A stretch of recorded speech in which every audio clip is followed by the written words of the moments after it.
Marcus Papadopoulos is a publisher and editor at Politics First, joining us from London. We also have Alexei Khlebnikov, who's a Middle East expert at RIAC, joining us from Moscow. Gentlemen, welcome. Marcus Papadopoulos, first over to you.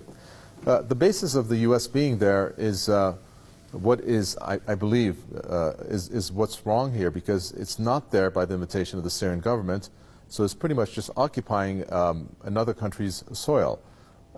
So just based on that, shouldn't the U.S. be removed from Syria?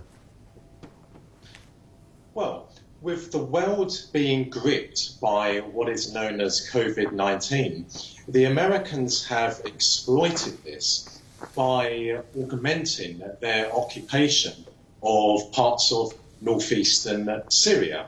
The Americans look at Syria as a country of immense geostrategic importance vis-a-vis American policymaking. And so with American forces illegally occupying that part of Syria, the Americans have no intention whatsoever to withdraw their forces there. Because firstly, by the Americans retaining a military presence in Syria, that will effectively limit Syria's influence and power in the Middle East. And secondly, it will, to an extent, be a limiting factor on Russia's influence and power in the Middle East, because, of course, Russia is a resurgent force in the Middle East, and Syria, which is Russia's eyes and ears, not just in the Middle East, but also in North Africa, is a staging post for the projection of Russian influence and power. But with the Americans being in part of Syria, that is going to be a problem for the Russians.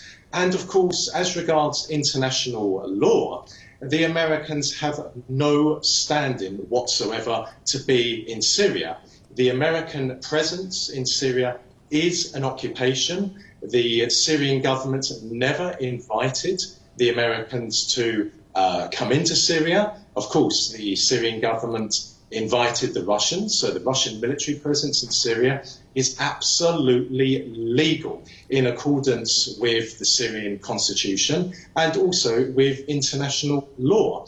And I would also add this, that the Turkish Al-Qaeda occupation of parts of northwestern Syria is actually less of a problem for the Syrians and the Russians, because the Turks and Al-Qaeda in that part of Syria know that sooner or later the Syrian military, backed by the Russian military and of course the Iranian military, will liberate that. And the Turks know that the Americans will not come to their aid because that could bring about a confrontation with Russia. But the problem for Damascus, Moscow and Tehran is the American occupation of parts of northwestern Syria. I submit to you that the only way the Americans will actually withdraw their forces from Syria is if their alliance, if we can call it that, or a partnership with the Kurds there breaks down, and if the Kurds start turning their guns on the Americans, and if they invite the Syrian army and the Russian military into that part of Syria. But unless that happens, the Americans will not relinquish their foothold in Syria. Alexei Khlebnikov, when you take a look at what is deployed here, taking a look at 100 service members, you've got some armored vehicles here, advanced radar system. Do you think that we're looking at the beginning of U.S. forces trying to provoke Russia based on the encounter that happened last month? Well, I won't jump right to such a conclusion. In the first place, 100 additional U.S. soldiers in Syria can change existing status quo in that part of the country, even with additional choppers, jets, and military vehicles on the ground. This area, anyway, has been dominated by U.S. YPG forces in control of oil fields and refineries. And this basically nominal increase doesn't change the situation on the ground. Because if we look at the major task of the U.S. military presence on the ground, is actually to be a deterrent for not only Russia, Turkey, and Damascus, but also to Iranian presence in that part of the country. Therefore, even with such increase of the military presence, the U.S. still continues to play such a role and this increase cannot contribute to a significant increase of the military activity, of the U.S. military activity on the ground there. Marcus Papadopoulos, the chances of the U.S. provoking Russia and for there to be an encounter there of a military nature, what do you think? I think for the time being that the Syrian military and the Russian military and the Iranian military will continue focusing their attention on northwestern Syria, which, as I said moments ago, is occupied by a combined Al-Qaeda and Turkish army force. And I believe that at some point in the near future, that area will be liberated and the area will be cleansed of terrorists and Turkish soldiers. But as regards the parts of northwestern Syria where the Americans are, that's a problem for the Russians, because if the Syrian military was to push on to those areas controlled by the Americans and the YPG, to liberate that country, which of course the Syrian military has every right to do, then the Americans will respond with force to the Syrian military.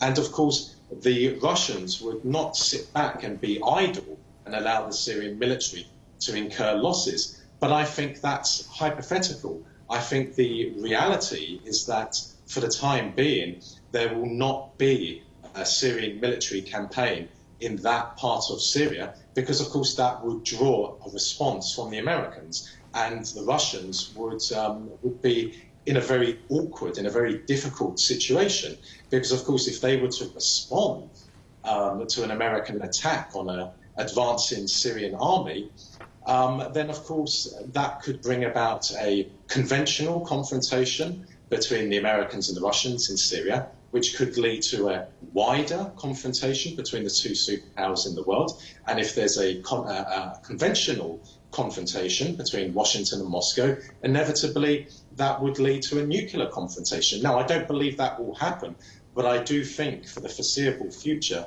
the Americans will retain a foothold in Syria, and indeed that part of Syria will effectively be an American protectorate. Okay. Since I have you, Alexei Khlebnikov, a Middle East expert at RIC from Moscow, I've never understood, maybe you can enlighten us and tell us what the thinking is in Russia when you have Israel attacking Syria time and again and bombing Syria time and again. What is the Moscow stance when it comes to Israel? Well, in the first place, let me also comment on the previous question about the potential for Russia-U.S. confrontation. I think, and I believe that Moscow and Washington clearly understand that any such confrontation is possible. And I think there is the starting ground for them to be present together on the ground in Syria. Because don't forget that the deconfliction channel which exists between Russia and the U.S. since 2015, since the Russian military deployment to Syria, it actually has been working quite successfully so far and helped to avoid any major incident which incurs losses of either Russian or American soldiers, and which actually could potentially lead to an escalation or some kind of growth of the tensions in that area. Coming back to the Russian stance of these on Israeli attacks. Of course, officially, Russia responds with critique about these Israeli attacks. But in the very first place, Russia's recent comeback to the Middle East involves a strategy of being actually equidistant, if I can say this, from all countries, or the other way around, to maintain relations, working constructive relations with everyone. That allows it to be quite a convenient broker or moderator between the rivals or even enemies.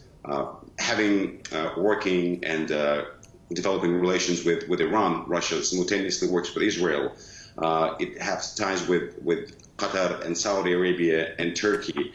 And that allows it to position itself as a powerful broker in the area. But on the other hand, of course, Russia cannot respond militarily itself to oppose Israeli attacks on the ground, because that, again, might involve an escalation and increase of military activities there. So I think the Moscow stance is to basically don't give much of the reason for Israel to continue that attacks. This is why Moscow wants Iranian presence, for example, in south of Syria to be minimal, or even to be abandoned there. Because if you remember, 2 years ago, if I'm correct, Russia, U.S., Jordan, and Israel actually struck an agreement about South Syria, according to which Iran should have withdrawn its military from that area. And actually, if you look at all major Israeli attacks on the Syrian soil, it majorly involves attacking the Iranian military targets or deployment of the weapons. So it's kind of a dilemma for Russia, but we cannot here ask questions about, that Moscow should choose between its partners. On the one hand, it's impossible to sit on multiple chairs, but so far Russia successfully does it. And I would say it's for the benefit of all actors involved in the conflict. Thank you very much for that. I know you have responses, Marcus, but we just don't have the time. That's Alexei Khlebnikov, their Middle East expert at RIAC, and Marcus Papadopoulos, thank you very much, publisher and editor at Politics First. And that does it for the news review. Thanks for tuning in.